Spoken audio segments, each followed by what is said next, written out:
Welcome to Rev Reads. I'm Shawn Wilson. I'm your host today for another author interview, and this is an interview that I'm really looking forward to. I have already reviewed Critical Dilemma, a book that I think is important for the role that it plays in speaking to the issues that we're having today with all of the various critical theories. So today we're talking about the authors of this book, talking to the authors, Neil Shenvi and Pat Sawyer. So Neil and Pat, thank you so much for coming on to Rev Reads today. Thank you. Our pleasure.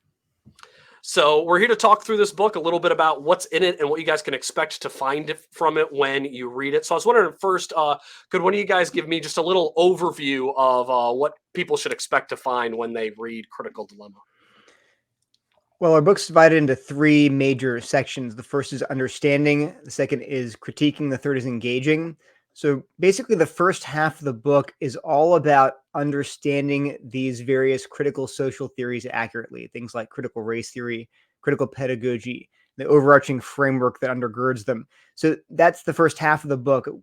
We actually had our editor tell us, you're going to lose people because they might think you're pushing these theories. And in your review, yeah, you said you got frustrated because you felt like, oh my gosh, that Neil's gone woke. What's wrong with him? Is this Sawyer guy corrupting his mind? And well, we actually took that as a compliment, both from you and from our editor, because it shows you that we really attempted to neutrally, objectively describe these theories, to explain them, to correct misunderstandings that Christians have of these theories. And even at the end of our section, to present the positive insights that critical theorists often have into the workings of society. There are some true things they say, so we want to acknowledge that. The second part is about critiquing these ideas. Obviously, we are not just neutral. We are Christians. We have a particular worldview, and we are steadfastly opposed to many of these ideas.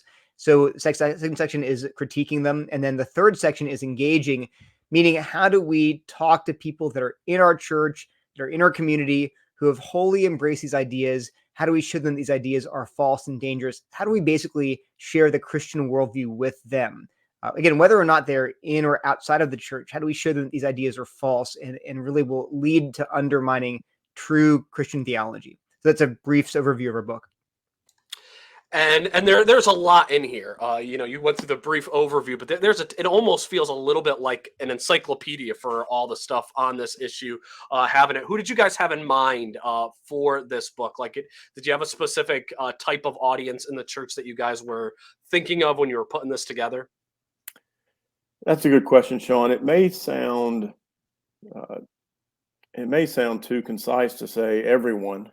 There's a sense in which we tried to keep a number of groups in mind. Obviously, there's some scholastic quality to this book, has to be, given the knowledge area, to do the knowledge area justice, so to speak, pun intended.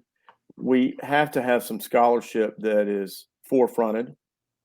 And so we do believe that seminary professors, college professors, people that are used to reading this kind of material will see that we've taken this topic seriously and appreciate it. At the same time, we recognize that a lot of people are not familiar with this knowledge area or the various knowledge areas in terms of critical social theory. So we do try to explain what the scholarship is saying. We do offer a number of analogies and examples to try to make it more accessible to someone who's not used to reading this material. So a typical member in a church is somebody that we have in view. We have in view pastors, obviously. We have in view people that are in the church, but they're not necessarily on staff or part of a church in terms of any official capacity. So typical people that attend church are in view, business owners, stay-at-home moms, all of these people are in view. And then college students, since these topics are really germane to what's happening in certain institutions, including universities and colleges. We have college students in mind, certainly. High school students that are willing to buckle down and really get in the weeds a little bit could benefit from it. So I guess the short answer is a range of people. There's not really anyone that we think is not not part of the audience. I will say that we do challenge both the political right and the political left to some extent. And so there's a sense in which I think you even alluded to this in your review, that a number of people may be a little bit frustrated at times in terms of feeling a little bit of challenge with this book. So a range of people are certainly in view.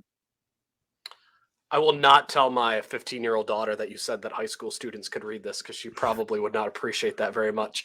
So one thing that you guys settled in your book as far as sort of what to call this movement, and I think that's one of the struggles sometimes, is it the woke? Is it, called just critical race theory, CRT? You end up using the term contemporary critical theory, which I don't know if I had heard before I read this book. And so could you define what you guys mean by contemporary critical theory? We've picked a term that is not commonly used or heard so that it would be neutral. We wouldn't be accused of poisoning the well against it. And I think the term itself is very acceptable and descriptive. So we're focusing on a knowledge area that is rooted in the critical tradition that began with Karl Marx, that flowed through the Frankfurt School, later theorists like Bourdieu, Kimberly Crenshaw, Judith Butler, all these critical social theorists. So there's no question. You can have entire books that we cite, things like Levinson's Beyond Critique, Calhoun's Critical Social Theory, and there are a ton of major books that call this knowledge area, refer to it by the broad term critical theory or critical social theory. But then we're focusing on the manifestation of these theories that are most affecting contemporary culture. So you put contemporary with critical theory, you get contemporary critical theory. But our big emphasis is that we don't care about the labels people use. Some people want to call this cultural Marxism. Some people want to call this the woke movement. Some people want to call this social justice ideology. It doesn't matter what label you use. What matters is that the ideas underneath the labels that are found everywhere. And in fact, the scholarship itself is very diverse in terms of what they call their own ideology. Even if they name it, they will refer to it as critical theory or critical social justice or they're doing critical race theory or critical pedagogy, or they're doing anti-racism or social justice work. So there's a huge range of labels, and yet we've picked out these four major themes of all of this research, all this scholarship that are impacting the popular culture, that are being put into books about social justice research and activism, that are finding their way into Christian bookstores, into sermons, into nonprofit organizations. So we're trying to identify what are these ideas that are impacting our culture and the church. Yeah, I actually thought that was one of the more brilliant parts of the book, is you guys sort of using a term that wasn't commonly used. Because I think one of the issues is as soon as you use one of those terms, it's really easy for somebody to be like, well, I defined it this way, so that's not a right use of that term. And everybody's got 100 different definitions for these. And so you kind of show why you got to use your own sort of not primary term that's been used a lot. But I thought one of the more intriguing lines of the book is that you hear multiple Christian leaders have talked about how, and it's funny, I have a friend who's in the Southern Baptist Convention, and we just last week, while we were working out, talked about this exact issue, that they talk about how there's, things that are not correct in critical theory, but you can use it as a tool. You can use it as a good tool for justice. But you go as far as to say, quoting in the book, the central ideas of contemporary critical theory that we've enumerated are not tools. So could you explain why these aren't tools that we can take and use in the church? Well, that's a great question. What we're getting at is that what critical social theory is about is something that is broad, robust. If we remember, if you recall, Shawn, we talk in the book about the fact that critical social theory, is a method and an analysis of society that prioritizes power, who has it, who doesn't have it, and why. And power is a focus. And for those who are left out of power, that have been marginalized and disenfranchised, critical social theory wants to empower those people, grant them emancipation and freedom and so forth. Now, that is a major enterprise. And along the way, critical social theory is going to answer big questions. answer questions around epistemology, how we know what we know, how we know what is true. Questions around ontology, what does it mean to be a human being? And then questions around phenomenology, day-to-day lived experience and lived existence. And since critical social theory is addressing all those questions, well, now we're dealing with something that feels more like a worldview or a meta-narrative, something that is beyond just a tool to access one aspect of society.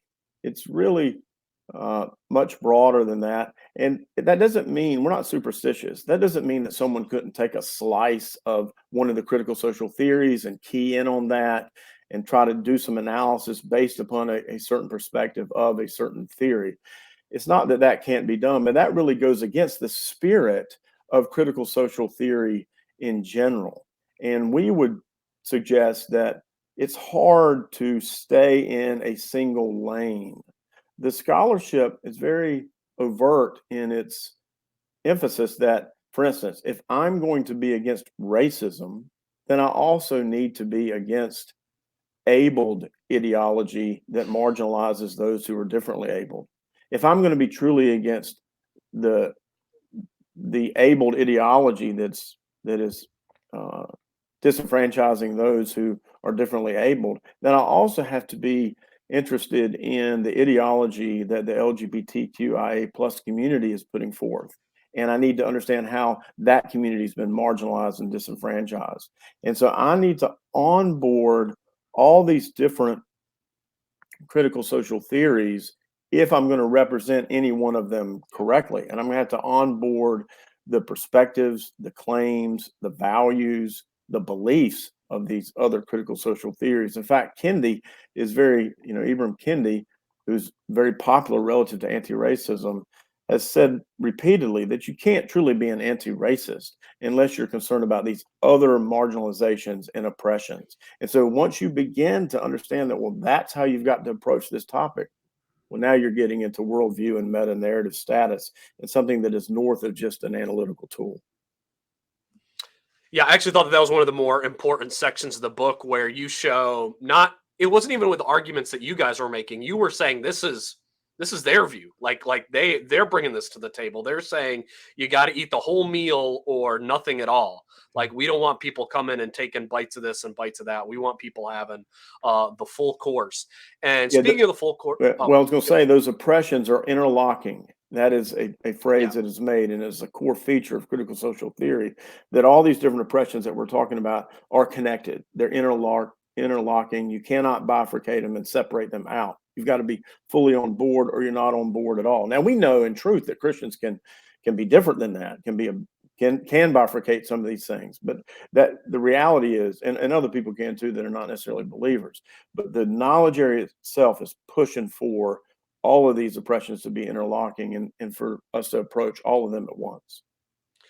So yeah, I want to talk about oppression then for a moment, since you talked about it in your answer there and then your follow up as well. Because to me, I think this is the most important thing to understand after reading your book when it comes to all of this issue, and that is the lens through which they view oppressor oppressed. Because on the one hand, it seems like we as Christians should be very sympathetic to this. Like, we should love the oppressed. Jesus said, come to me, all who are weary and heavy laden, and I will give you rest. Obviously, he's trying to give rest to the oppressed.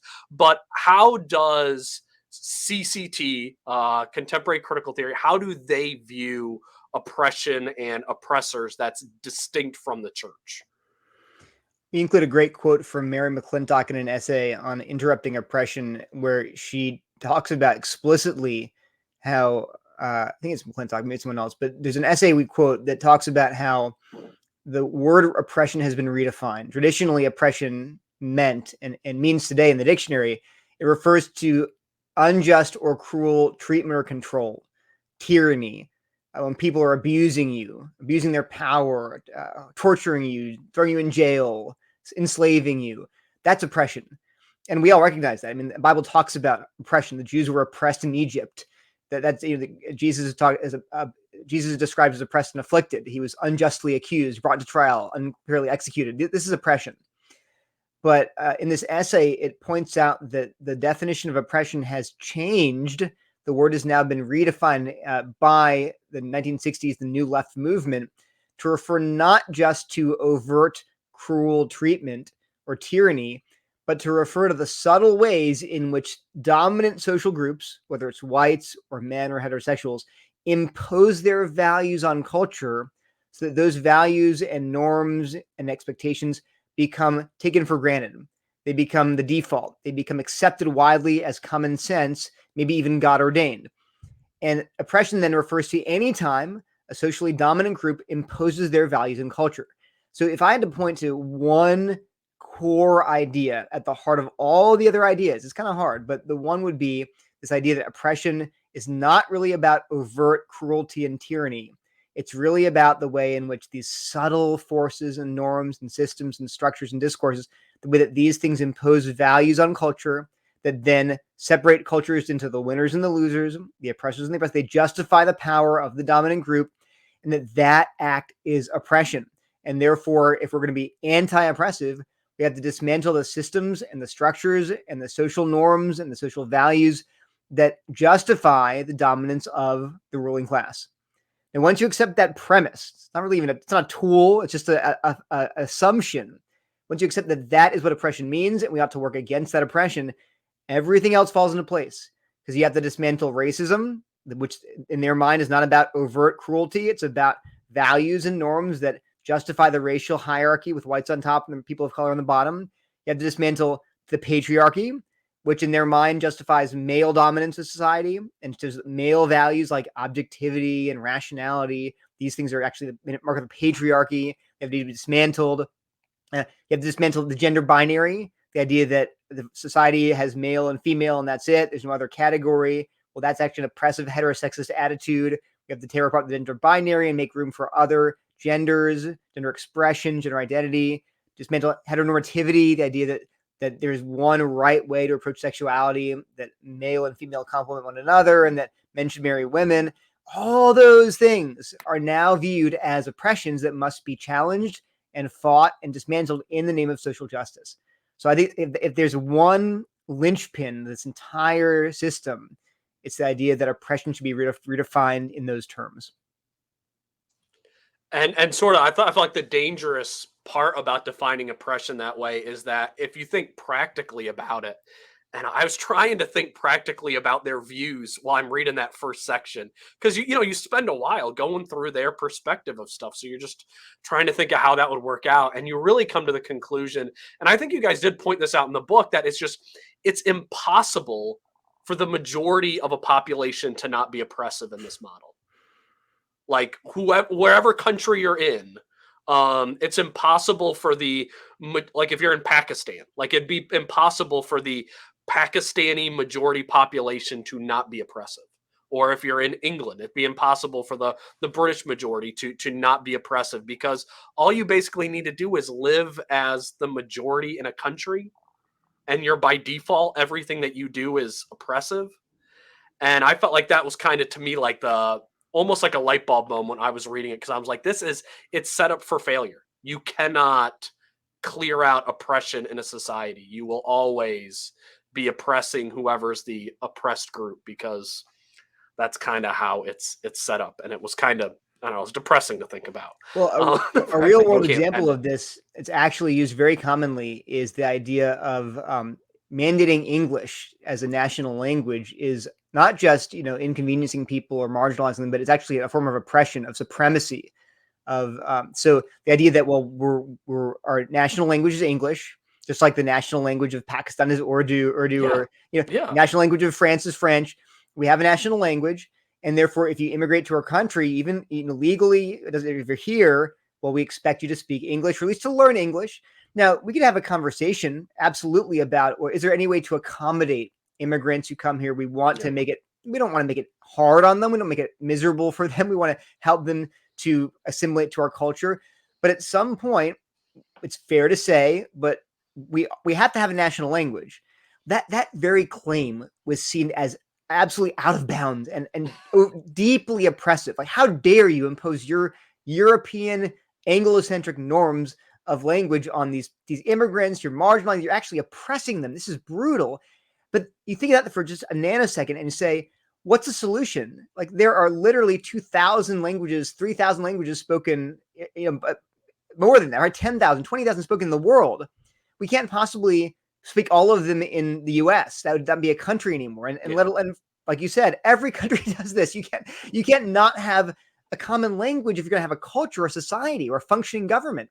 But they will not really go that far. They'll just stop and say, look, all we're saying is that by imposing your Anglo-centric norms on culture, that is by definition supremacist, it's by definition oppressive, and we have to work then to dismantle that, the very idea that it's in your head that it's okay to say we need a national language, maybe even 2 or 3. What about the 4th? What about the 5th? Yeah. The whole mindset is that is not just something we can actually kind of give and take and let's make it. No, it's wrong. It's oppressive. You got to destroy that mentality. It's Eurocentric. It's hegemonic. It's bad. And along these lines too, Shawn, we do unpack the dynamic of majoritarian culture. And we recognize that just because, like we've already alluded to here, that just because something's in the majority in terms of a norm or a custom or tradition doesn't automatically make it oppressive. But we do acknowledge that certain norms and traditions and customs can become oppressive. If you're in 1955 living in Jim Crow United States, there's norms that are oppressive. There are traditions and customs and laws that are oppressive that need to be overturned and rejected and changed. And so we're nuanced in this. But you do hit on a good point that this idea that it just because it's part of majoritarian culture that somehow that makes something oppressive is just a shallow way to think about these things. We need to get underneath the norms and the traditions or the perspectives that are prominent and pervasive in a culture, and then see if we have an issue, a moral issue that needs to be challenged and changed, and not just believe that automatically. Yeah. Yeah, no, that's so true. We got to get to the real reason why it is actually oppressing the people who are in the minority and not just oppressing them by default. Mm-hmm. So one of the things that impressed me the most about reading your book is how much you dealt with the academic literature on this issue. I felt like the other books that I've read, while I enjoyed them, I thought they were helpful, I thought they're good for people in the church to read, they did not nearly as much deal with the actual academic work. Like, I have no idea how you guys were one, willing to read all that, and second, had the time to read all that. As somebody who reads a lot, I'm super impressed by the number of works that you guys reference there. So as you're going through all that academic literature, where do you think pop culture, and this could either be from the supporters or antagonists against contemporary critical theory, where do you think pop culture most often gets these theories wrong? What do you think are some bad assumptions that we have about CCT that you guys kind of unearthed in your reading? I mean, on the right, people that are sort of anti-critical theory, we unpack a lot of misunderstandings. I think it's one of them. I was giving a talk on Sunday to a church about this topic. That's actually one of my favorite questions when asked me is, like, well, what are some examples of misunderstandings that people have in the church about critical theory? So I gave a few, and my point. So, for example, people will call critical theory, it's just Marxism. It's just Marxism. And that's just a way to, it's obviously evil and false. It's Marxism. And in the book, we point out that might actually be effective in dissuading people from buying into these theories. That's okay. It's effective, but is it really true, though? Is it just Marxism? And the answer is no, because as we explain in the book, critical theory from the outset, from the 1920s and 30s, was both an extension of and a challenge to Marxism. They were trying to fix Marxism and expand it and go beyond it. So it's not just Marxism. In fact, in some ways, and it became more and more true in later years, Marx basically he believed that the culture, what he called the superstructure, was a product, or largely a product, of the base, by which he meant the economy, economic arrangements, who owned the means of production. All of those things just produced culture as an outgrowth. They produced religion, ideologies. So that his idea was, if you want to fix all these ideas and the culture, you just have to change the base, the economics of the society. Whereas that was Marx's idea. That's Marxism. But later critical theorists almost did the opposite, where they said, actually, what really matters are the ideas, the ideas actually govern who has wealth, who has resources, how the society is structured, and those ideas dictate and shape the base of the society. So they actually flip Marx on his head in a sense. So this is an example of like why it might be persuasive to say this is all just Marxism, and there's a sense in which it is related to Marxism. But when you stop at that sort of zinger, that gotcha remark, you're really actually missing something. And unfortunately, if people are knowledgeable about the actual theory, they'll be able to point out that you're just factually wrong. Another example that I've given is occasionally you'll hear conservatives say, well, you have intersectionality and it divides people into smaller and smaller and smaller identity groups. You're not just a woman, you're a black woman, you're not just a black woman, you're a black lesbian woman, you're not just a black lesbian woman, you're a black disabled lesbian woman. And so these narrower and narrower identity categories, and that can go on indefinitely. And some conservatives will sometimes say, well, then if you keep narrowing these categories to smaller and smaller and smaller, eventually you'll get all the way down to the individual. So if you care about protecting these tiny minority groups, the optimal way to do that is to protect individual rights, because individuals are the very smallest intersectional minority. But one of the things I say is that misunderstands intersectionality. Intersectionality never sees people as individuals. They only ever see you as overlapping oppressor or oppressed groups. They will never narrow things down to individuals. They will problematize viewing people as individuals. So again, that sounds good. It sounds like a good zinger and a gotcha response. But actually, critical theorists have thought about that. And if you try to spring that on them, that trap on them, they'll say you don't understand the theory of intersectionality. So those are just examples of, and I'm not saying that again to denigrate or admonish conservatives who, like me, are concerned about these ideas. I'm just pointing out why it's so important to understand them accurately, so we can give a well-informed response and rebuttal to these ideas without sounding like we're ignorant. Do you have any examples from the left side of the aisle, just out of curiosity, that you could think of that you'd see that's out there that maybe supporters of critical theory put out there, but they're actually wrong about their own thing that they support? Have you noticed any of those? Well, one of the things that you'll hear at times is that what's the big deal about critical race theory? We all should be concerned about racism. And well, that kind of framing is trying to indicate that critical race theory is only about race, but it turns out that critical race theory is not only about race. And then not only that, how critical race theory is thinking about race is fraught with a number of issues as well. So critical race theory certainly is a pushback against racism. It's an analysis of racial power, how racial power is manifested in society, first in the legal field and then in society more broadly. But critical race theory is more than that. As we've already indicated, critical race theory is highly concerned about the adopting the agenda of the LGBTQIA plus community and thinking about sexuality and sexual ethics in the context of that kind of framing. And so every now and then I'm in discussion with people that really think that anybody that's pushing back against critical race theory is because they're a racist. They don't want to deal with our racialized history, or they don't want to deal with individual racism or racism that is now captured in our institutions and our societal systems. But that's not true at all. And as you read the book, we're strongly against racism in the book, both individually and institutionally. And we don't have to adopt critical race theory thinking as the only way to challenge racism. You can certainly challenge racism and shun, critical race theory in terms of how it's approaching social analysis. And so on the left, that'd be something that we hear from time to time, that what's the big deal? Critical race theory is just fighting against racism. Why do you have a problem with that? Well, because that's a misunderstanding of critical race theory to make that statement.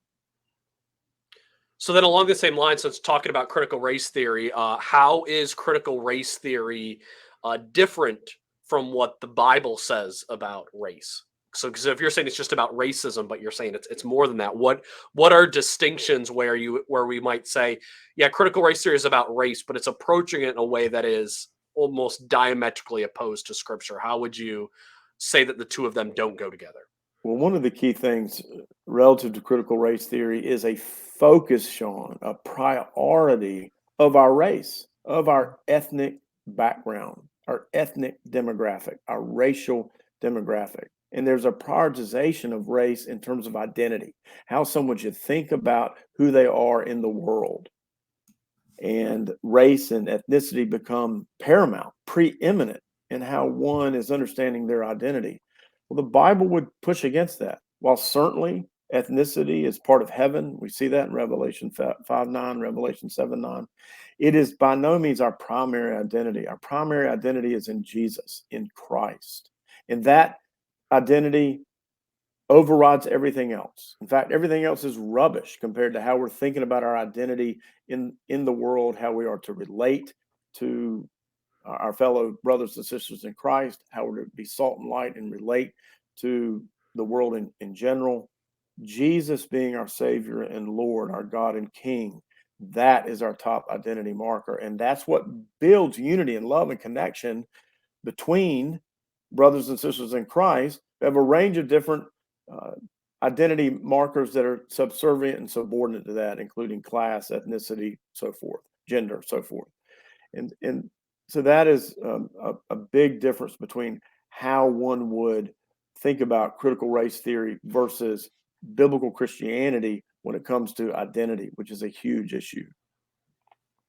Another one that comes up a lot is the very idea we touched on, that critical race theory from its outset has talked about how racism, sexism, and heterosexism are all interlocking systems of oppression.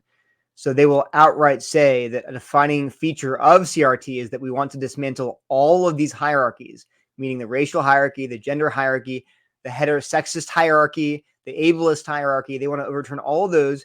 And they will say that's part of their project, that CRT is simply part of a bigger liberatory project. And of course, immediately as Christians, we say, wait a minute, God gave us certain gender norms and sexual norms and laws and rules regarding how we should behave that are not just a product of dominant classes imposing their values. These are not their values. These are not white values or male values. These are God's values. But of course, critical race theory sees, like critical theory more broadly, it sees all of these norms and values as just an expression of the dominant culture, just ways for them to justify their dominance. So right off, and it goes more than just into, say, sexuality and gender. Another problem is that critical race theory would see all standards as expressions of essentially whiteness, as ways to justify white dominance in society. But that includes standards like standards of merit, which is why a lot of schools are getting rid of tests, standardized tests in the name of equity. It would include theological norms. You know, you say, well, my church adheres to the 5 solas of the Reformation, and they would respond, oh, the white, male, Eurocentric Western Reformation, that one. And that's supposed to be a rebuttal, but we would just say, well, yes, but it doesn't matter who discovered these ideas. They're being taught by the Bible, by God's word. They're not owned by white European males any more than, the sun or the moon are owned by white European males. These are God's words and taught to all people that we're all supposed to submit to. But critical race theory would question that and say, wait, I think all of these are just excuses, to force white theology on non-whites and non-Westerners. Again, that's really corrosive to the Christian faith. Yeah, I agree. It's interesting. As you guys are talking, I was thinking about this book that I'm reading right now that somebody in my church told me I had to read. It's called After the Ball: How America Will Conquer Its Fear and Hatred of Gays in the 90s by Marshall Kirk and Hunter Madison. And so it's written by 2 homosexual guys in '89. And it's just about how they can make the whole gay movement, mainstream in culture and something that's just totally accepted. And so I think they kind of worked in their strategy. But their first main strategy was, we need to connect homosexual rights to racist rights. And once we can see that racism is the same as what they're talking about, homophobia, that if we do that, we're golden. Like everything will go forward on our way. And it's just interesting things that you write in your book in the critical race theory section, and then also the queer theory section, is stuff that comes out of that book from 1989, and how it's sort of the whole goal was to wrap all of this together in one oppressed group that needs to be brought to light and given our freedom and our day in the sun. It's just interesting how they all tie together.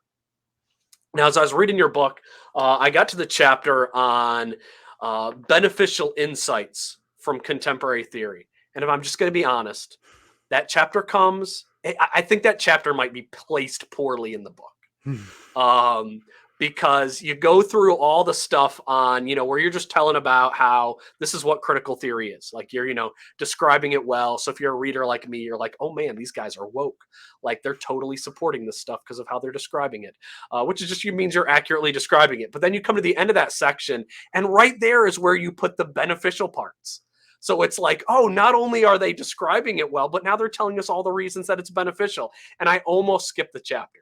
I was almost like, I'm going to read the critical stuff first. Like, I do not read it. But I read it anyways. I persevered. I put a little trust in you guys to say you won't steer me wrong.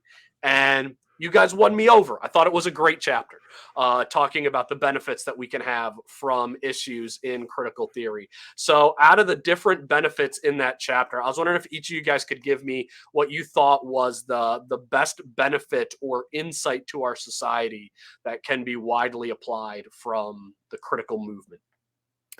Well, there certainly are several. I'll just mention that critical social theory and critical race theory in particular, critical race theory being a critical social theory, one of the critical theories that are part of critical social theory. Critical race theory forces us, human beings in the United States, to have a reckoning with our racialized history. And I think that is important. I'm an educator. I teach at a university. And one of the things that I teach is a public speaking, and we review great speeches of orators, that have done awesome examples of strong, effective rhetoric. And in studying speeches, one of those that we study is Martin Luther King Jr.'s "I Have a Dream" speech. And when I'm introducing that speech, I start to ask questions to my students about our racialized history to try to uncover their understanding of the context of when this speech was given and why and so forth. And that leads to a more general discussion around the civil rights movement and about issues around slavery and Jim Crow. And I'm surprised well, I'm no longer surprised. I used to be surprised at the lack of understanding. And I often have good students. This is not a slam on my students. It's just that what they got through in their K through 12 education was woefully deficient in truly understanding our history as a nation. And when we recognize that slaves came to this part of the world around 1520, 1530, and then we have slavery getting strongly and beginning to get underway in 1619, and then we go to 1865 while slavery is still in place. We're looking at about 350 years at that point, 14 generations of slavery. And then in our nation, we follow that with black code laws and Jim Crow for another 100 years. And so that's another 4 generations, thinking of a generation as 25 years. That history has had a tremendous effect on our brothers and sisters of color. And it should make those of us who are white, it should make us really think about that, what that history means, and then what are some of the lingering effects of that history that are still present today.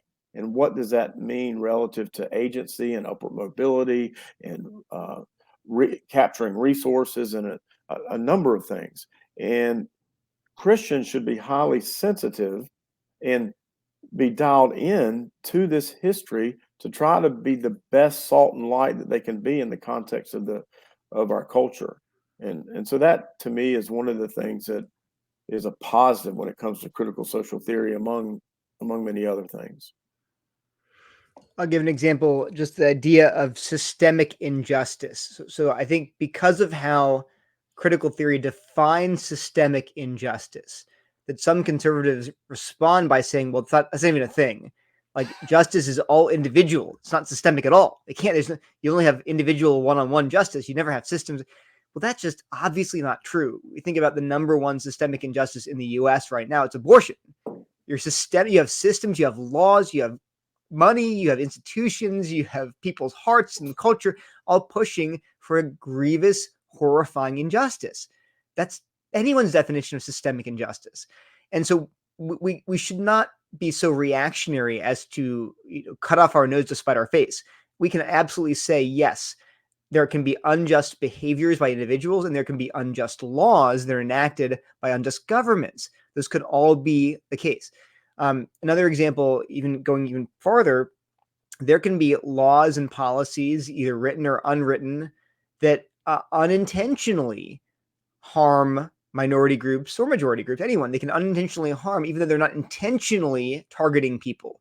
A really simple example, Pat and I are both educators. I homeschool my kids and teach at a co-op, but and my mom's actually a teacher too. And you're a teacher, yeah. So a lot of people are educators. But here's an example, a recent one that came up. I guess it was probably a while ago now. But I think maybe my mom mentioned that oftentimes after 2010 or 2010 or so, email became so prevalent that teachers would say, well, just turn your assignments in electronically. Don't print them out. Just send them to me via email, right?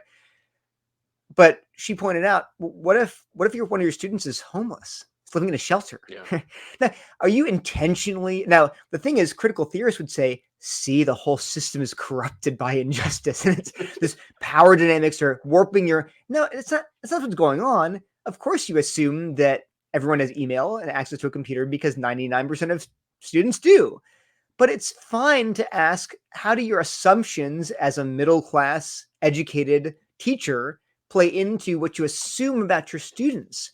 Or even things you could go farther and say, what about assigning homework? Now, by the way, I do think we should assign homework, but you can at least ask, what if some of your students don't have a good place to do their home life is incredibly tumultuous. They don't have parents helping them. Is there any way that we can make accommodations for that? I'm not here suggesting we should just do what critical theorists say and get rid of homework, get rid of grades.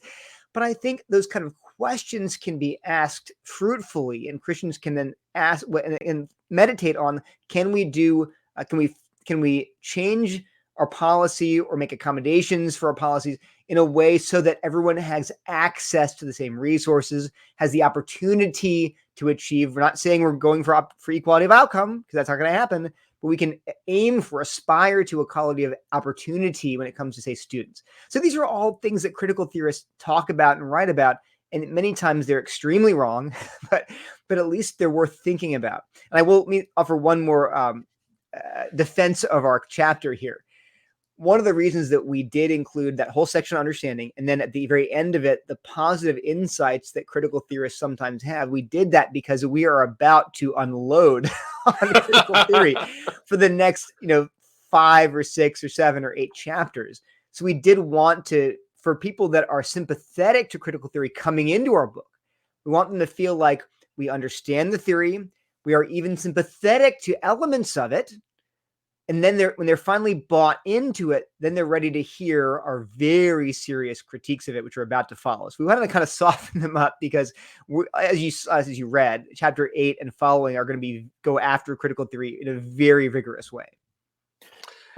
I would mention too, along these lines, that critical pedagogy is interested in culturally relevant education. Some of the things that Neil is even mentioning, critical pedagogues, people that are scholars in critical pedagogy, have been writing about trying to keep in mind the audience, the student population, very thoroughly in a robust way, and to try to tailor education to get the best possible optimum outcomes relative to their student population. And this culturally relevant education, while there's some things that we would have a problem with, there are aspects of it that are very insightful and helpful and meaningful and are a benefit to education. And then finally, one thing that, two things: the focus on cultural power and how cultural power is worked out in society.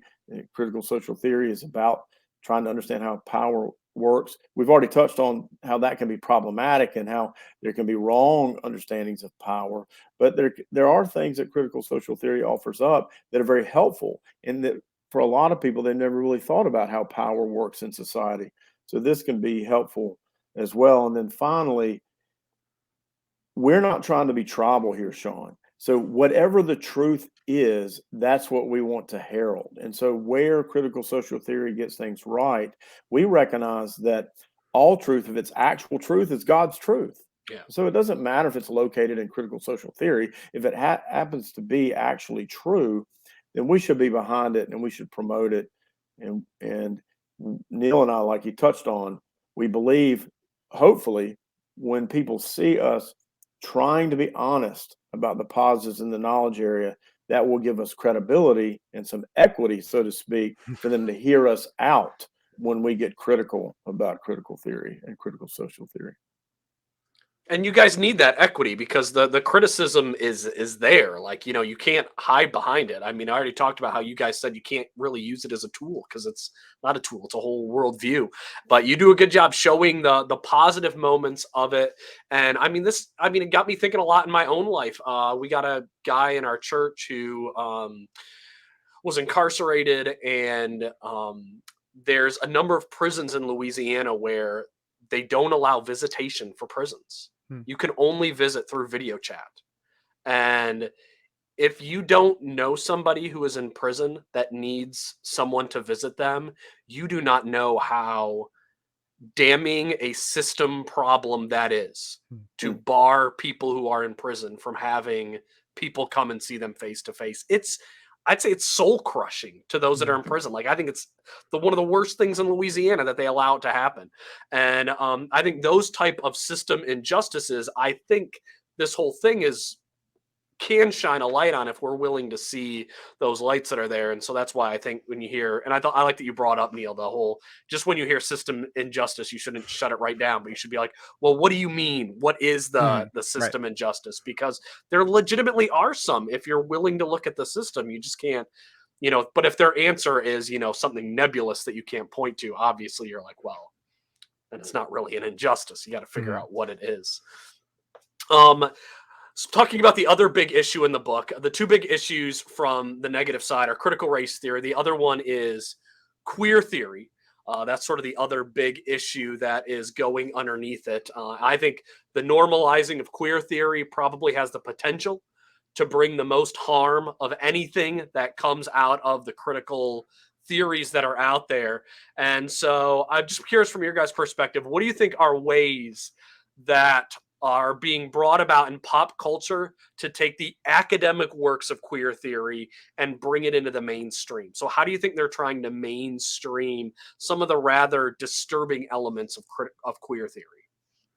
I mean, it's everywhere. We gave an example of how the television program Blue's Clues, the cartoon show aimed at preschoolers learning their like letters and shapes, and they had in 2021 they had a video on YouTube, cartoon featuring a drag queen singing a tune about a pride parade, and used words like non-binary and ace, pan, and bi grown-ups, asexual, pansexual, bisexual grown-ups, and one of the cartoon beavers had double mastectomy scars from having her breast chopped off.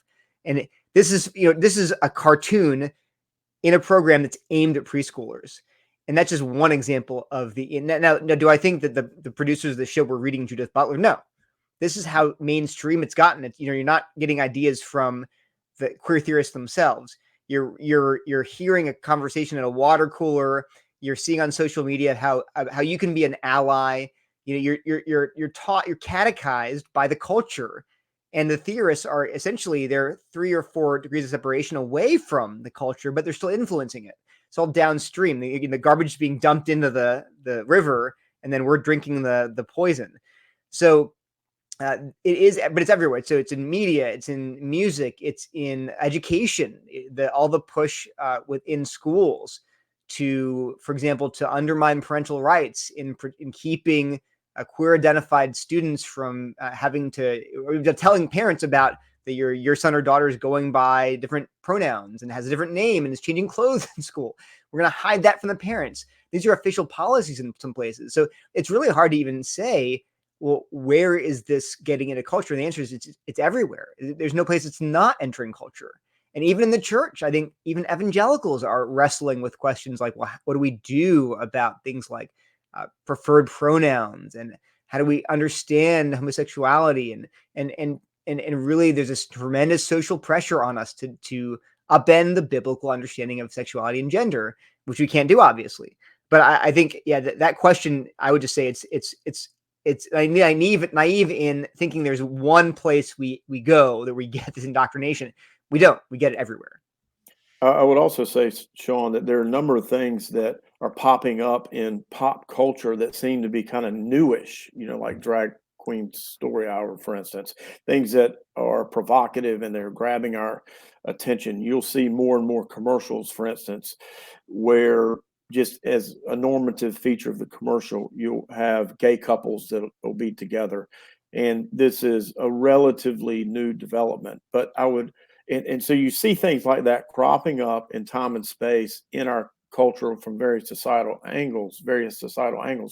But we would mention that, in any society, there are institutions, social systems, and stakeholders that wield a lot of power. And in the education field, for instance, the education field is a stakeholder in our society, a major one. And we cover some peer-reviewed journal articles that have some age on them, that are 10 years old, 15 years old, 20 years old, where you see educators pushing LGBTQ perspective through K through 12 schools. And you'll see articles that are designed to help kids turn out queer. How can educators help kids turn out queer, help students turn out queer? And you see that kind of discourse and language in peer-reviewed journal articles in the education field, indicating that what's happening in the academy is being manifested throughout our institution of education, from K through 12 right on through higher ed. And so it's important for readers to understand that the normalization of these perspectives have been afoot for quite some time. For a lot of people, some of the queer push in our media seems to be kind of new, but it's not really new. And what we're seeing now is just a downstream effect of a more sustained and more professional and more stakeholder push that's happening in a number of institutions, including education. And so we help unearth that, bring that out, kind of show how these things are connected. Now, this might be because I'm reading that After the Ball book about homosexuals trying to push their view onto society at large. And one of the things they talk about in their book, is that what Christians shouldn't be concerned about this. Like, they talk about how evangelicals, Christians, we should not at all be concerned about spreading queer and homosexuality more, because, just love is just love. We're not going to hurt anybody. This is all just going to be fine. So you should just embrace it and accept it. We're just bringing out into the norm what has always been present. And you guys are just fear mongering. So, like, from their perspective, they would have called your whole chapter on queer theory just fear mongering to the church. So my question for you is, what are legitimate dangers to the church or to Christians that would come from the queer movement?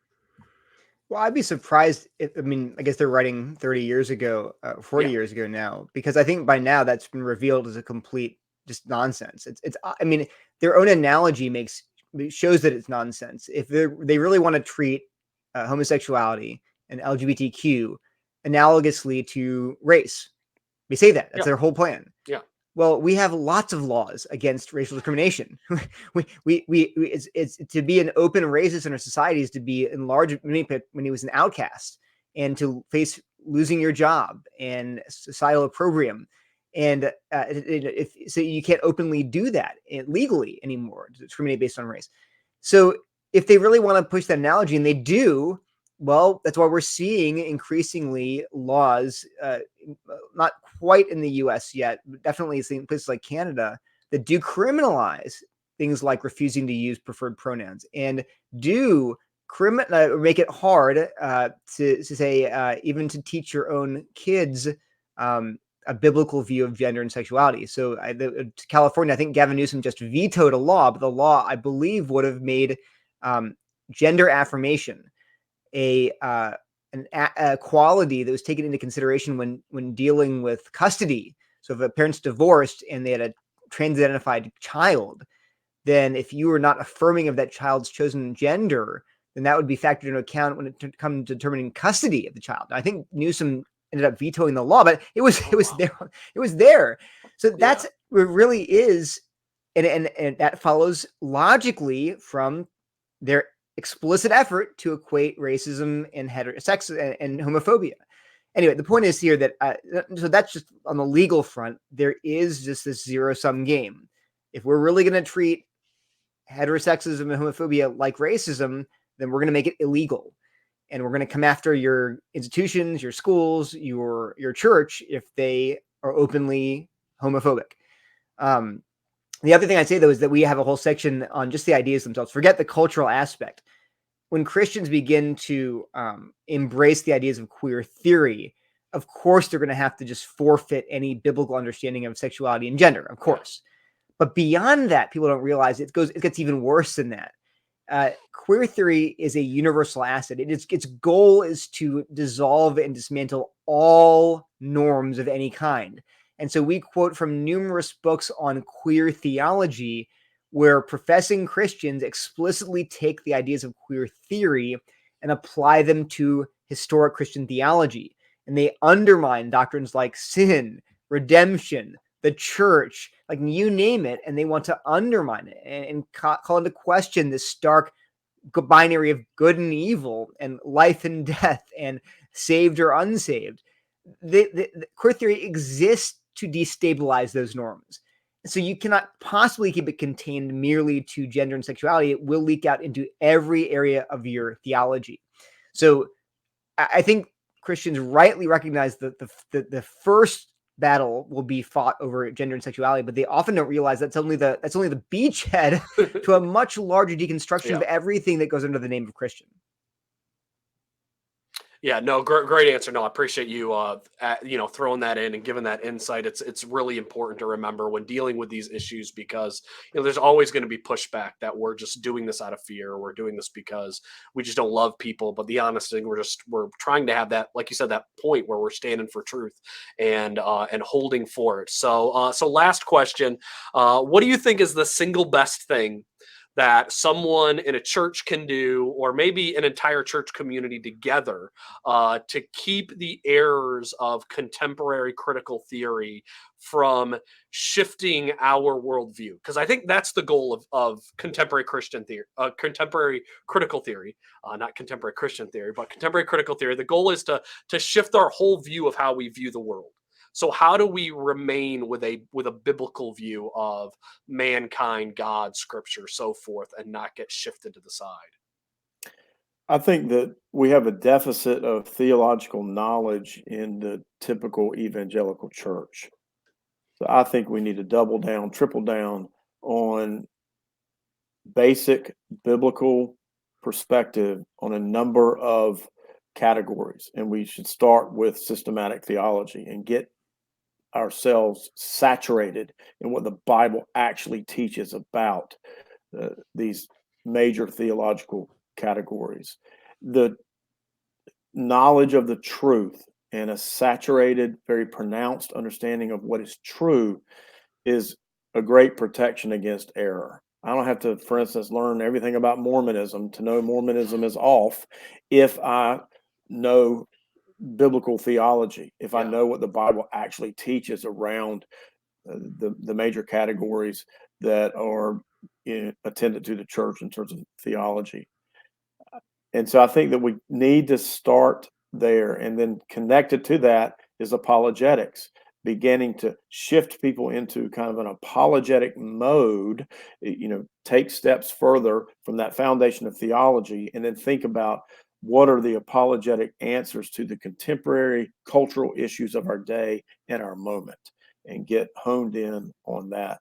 And then there's another thing that's very important, but I think that Neil is going to want to say what that is, so I'll pass it to him. It's one of our favorite words that starts with a D. I know. Okay, I know what that is, but I'll give one more addition to that. The bonus thing is, so I agree with Pat that having a great foundation in just systematic theology and knowing what Christians believe historically about all these issues is great. That's a huge first step. And I do agree that most Christians, when they hear these ideas floating out there in the culture, immediately know something's off. If they're have grounded in their theology and have thought critically at all about these ideas, they're immediately suspicious. Like, this doesn't sound quite right. Even they can't quite put their finger on it.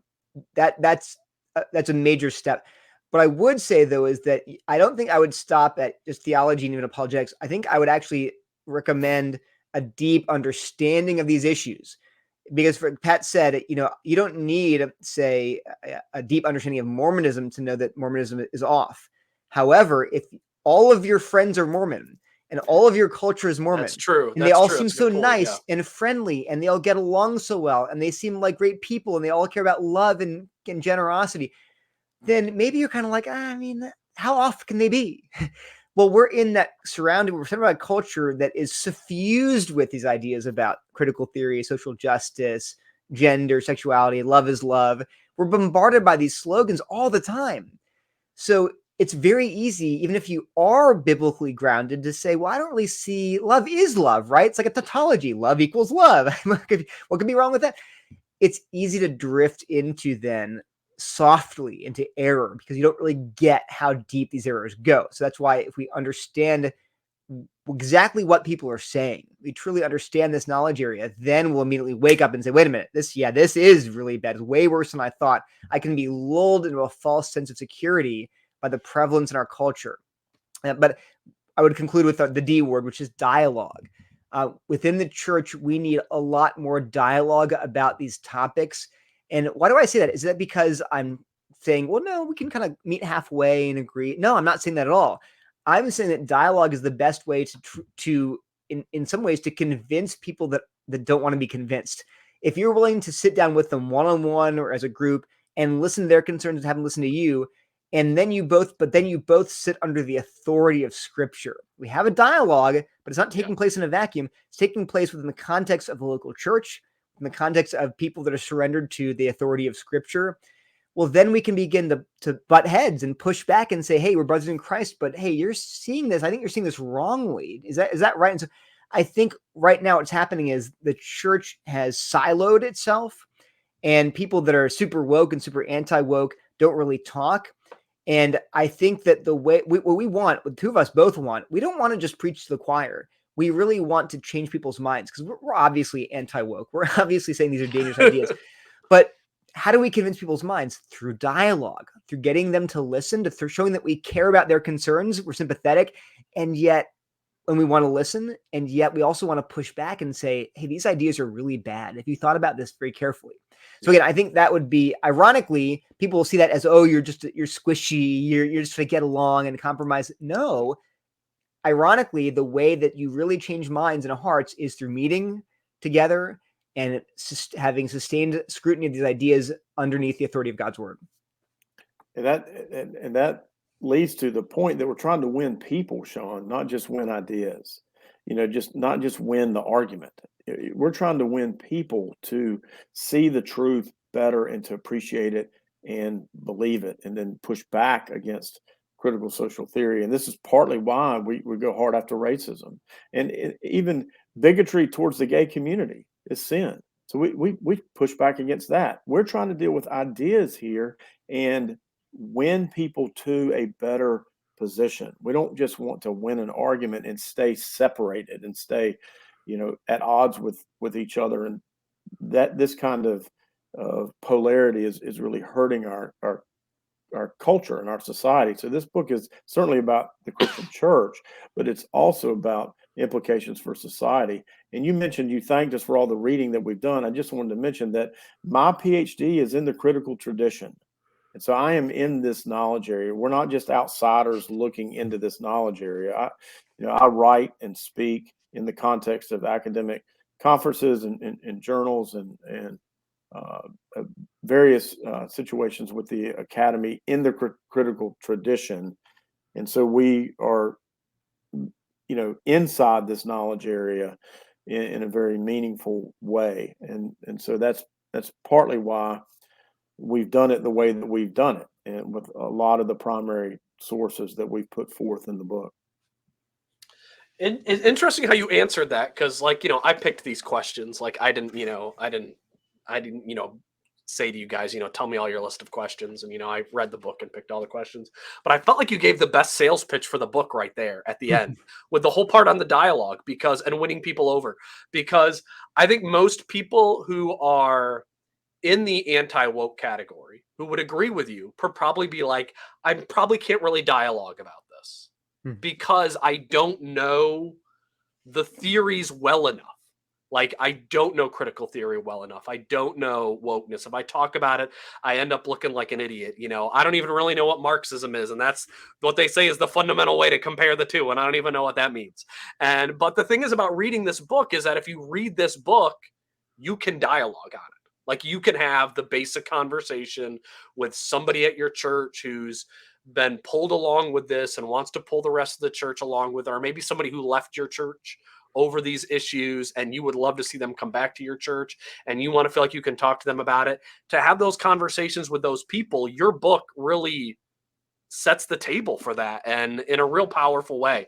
And so so I thank you for doing that. And I felt like your last answer though showed your heart behind why you wrote this book and wrote it the way that you did. And I don't know if I necessarily saw the heart behind it until that answer. So I really appreciate that. I thank you guys a lot for what you said there and for your time. So, Pat and Neil, thank you so much for Critical Dilemma. Thank you for the time that you spent on Rev Reads. I really appreciate you guys coming on here today. Anything else in closing you guys want to say about the book or anything else? We appreciate your time you took to read it and have us on.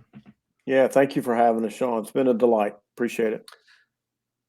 Well, I appreciate you so much for you who have stuck through the hour-long video and saw it all. I hope you stayed to the end, because I think the last answer, in my opinion, was the best of the whole interview. So thank you so much for coming on here. Thank you again, Neil and Pat, for spending this time with us. And if you're new to Rev Reads, I'd love you to subscribe to the channel so that you can stay up to date with all the reviews that we're regularly putting out on this channel. But again, thank you so much, Neil and Pat. The book is Critical Dilemma.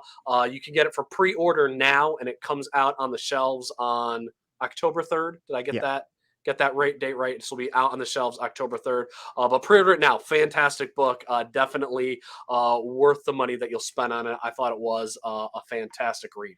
So thank you so much, guys, and I hope that everybody has a blessed day.